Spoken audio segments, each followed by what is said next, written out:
İyi günler sayın savcım. İyi Sanıkları getirin.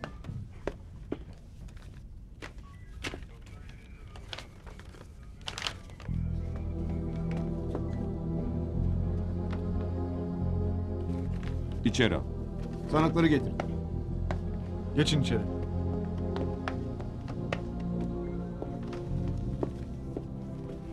Azat Derecan, Benim savcı bey. Beritan Çatıroğlu, Benim efendim. Zaza Yılmaz, Benim efendim. Reşit Barat. Sanık firarda efendim. Tamam. Siz dışarı çıkın, bekleyin. Götürebiliriz. Geç.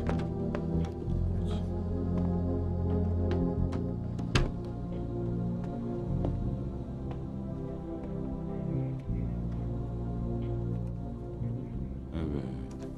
Azat Derecan.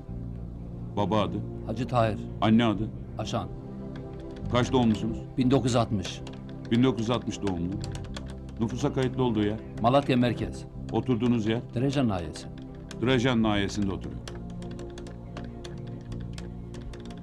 14.4.2004 günü saat 12'de Gazi Osman Paşa Hükümet Meydanı'nda Destek Partisi tarafından düzenlenen halka sesleniş mitinginde İstanbul Büyükşehir Belediye Başkan adayı Şero Katıroğlu ve arkadaşı Maşallah Camuzoğlu'na karşı halkı kışkırtarak, halkı önünüze katarak miting kürsüsünü basıp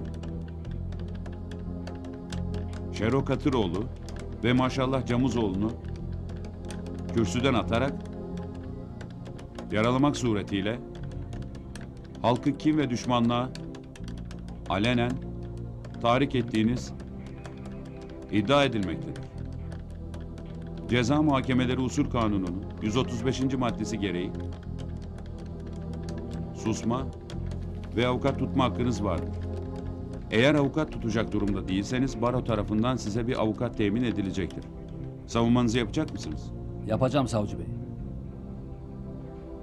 Dosyada isimleri geçen, mağdurum diyenler, yıllardan beri dağda esen bir rüzgarın bir dikeni savurmasında, gürleyen bir şimşeğin yağmur yağdırmasında, yıl dönümlerinde ayın dünyayı karartmasında bizde kusur buldular. Aynı suyu içip, aynı havayı teneffüs ettiğimiz memleketimizde, siyasetin kiri içinde, halkı hiçbir zaman safına almayı başaramayan Şero Katıroğlu ve yandaşları, en ufak bir kıpırdamada bile hep beni ve arkadaşlarımı üzerlerinde gölge görmüşlerdir. Oysa bizim ne bunlarla uğraşacak zamanımız ne de uğraşacak bir meselemiz vardır. Yıllarca hedefine ulaşamayan, maddiyatta boğulan, maneviyatta yutkunan bu zavallı insanlar İstanbul'da hüküm sürmek için yine memlekette olduğu gibi halkın karşısına, kuzu postuna bürünen kurt misali çıkmaları halkta da açığa çıkmıştır. Tesadüfen bizimle miting için toplanan Karabalan'ın yanında geçmemiz bunlar için bir malzeme olmuştur. Eminim her seçim arefesinde yine her zaman olduğu gibi kaybedeceğini anlayarak Şero'nun fırsat bu fırsattır deyip halka yalan yanlış, kışkırtıcı beyanlar söylemesi, bizlere ağır hakaret etmesi, basın ve medyanın ve güvenliğin görüntülü ve görüntüsüz cihazlarında mevcuttur. Evet, bizler oradaydık. Bizlerin orada olması bir tesadüftür. Şimdi siz söyleyin Sayın Savcı Bey. Koca İstanbul'da biz 3-4 kişi Şero gibi siyasetin kirinde, maddiyatıyla her şeye hükmeden böyle bir adama, yani hocanın, Nasrettin Hoca'nın göle maya çalmasının misali bizim ne hükmümüz olabilir ki? Herkes işine gücüne baksın. Gerçekten adalet mülkün temeli ise biz bu mülkün içindeyiz. Takdirsin diyorum. Susuzum. Arkadaşlarım da aynen benim gibi susuzdur.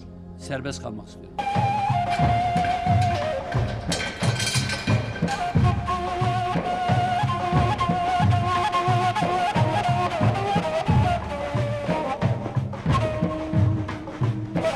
Kapıyı aç.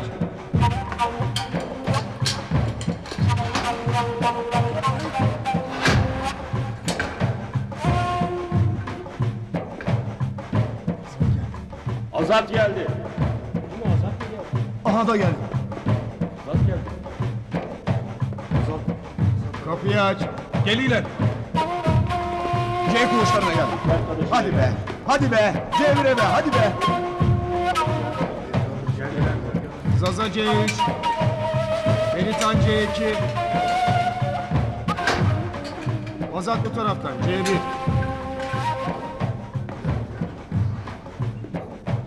Hoş geldin abi. Hoş bulduk, sağ ol. Hoş geldin. Hoş bulduk. Hoş geldin Benitan abi. Hoş geldin abi. Azat C1'e geliyor. Azat C1'e geliyor. Sağ olun kardeş. Sağ olun. Buyurun. Şöyle buyurun. Kapıyı aç.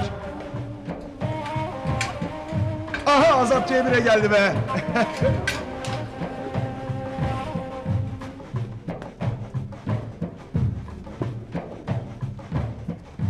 Oturun kardeş.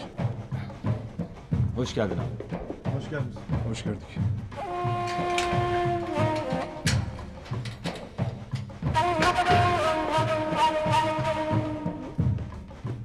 Hoş geldin Azat.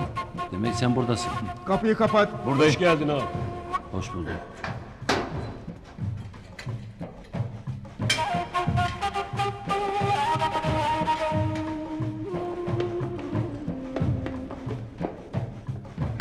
Hoş geldin abi. Sağ ol. Buyur baba. Alayım ha.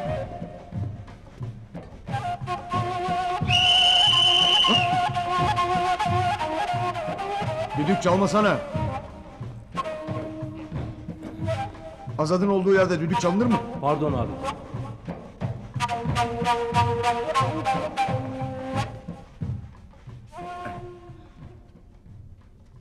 Tekrar geçmiş olsun Azat. Sağ olasın. Azat Dirajan'ın valizi. Hele bir çay getir. Hemen. Azat Dirajan'ın valizi. İçeri kadar getirsen eline mi yapışır? Buyur ağam. Eyvallah. Sağ olasın. Ver ver.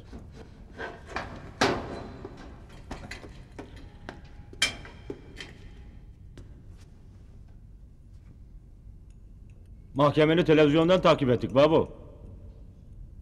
Sen hiç canını sıkma. Şeron'un şahitlerine bile kalsa mahkeme düşer. Sanmıyorum ki bu saatten sonra karşına Şero'dan yana şahitlik yapan biri çıksın. Yani adalet tecelli mi edecek değilsen? Eğer terazinin kefesinde şero varsa sanmam ki tecelli etsin. Ben demiştim ama size. Azat bu mahpusa gelirse mutlaka bizim koğuşa düşecek diye. Kaç gündür bizi yatırmadı. Azat azat dedi. En sonunda seni mahpushaneye getirdi. Vallahi billahi seni mahpushaneye getiren bu.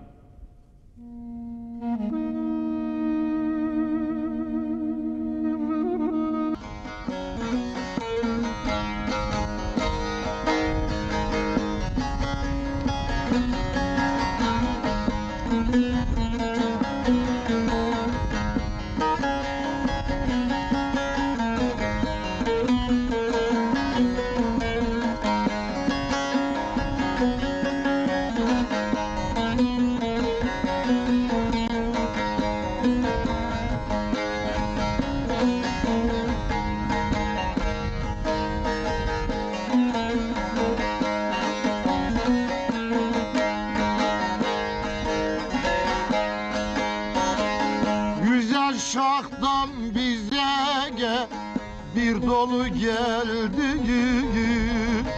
bir seni sevdiği bir de bana ver.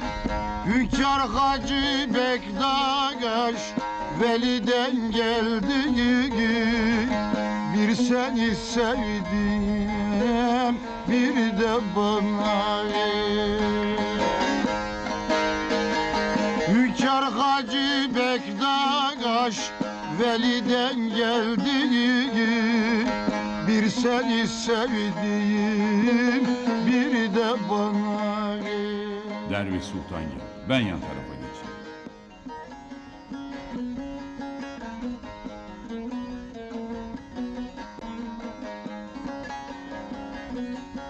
Selamünaleyküm koca adam. Aleyküm selam sultan. Desene Azat oğlum vesile oldu da geldim. Yok be sultan. Ne sayarsan say. Töre kızım. İşte dayın Derviş Sultan. Töre bu kadar büyüdü demek ha. Töre ellerinden öper sultan dedi. O kadar da değil. Daha dizlerinin üzerinde uyuduğumu hatırlarım. Yüreğim yanar. Ama bağlama çalmayı da semah dönmeyi de öğrendim. Ey Derviş Sultan, çıkmana sayılı gün kaldı. Öyle mi dersin? Ben hiç saymadım. Benim için içerisinde dışarısında birdir. Ziyaret saati bitmiştir. Dışarıda bekleyenler var. Herkes sevdiğinde gel, bir dolu mumagar. Bir seni sevdiğim, bir de bana.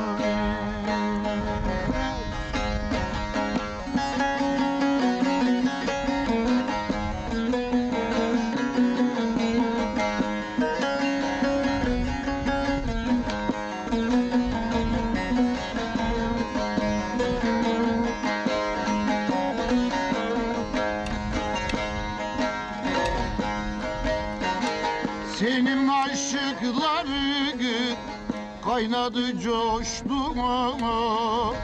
aşk halinden dolu vadeler içti. Atlat bir sultanım kaynadı taştı, bir seni sevdiğim, bir de bana.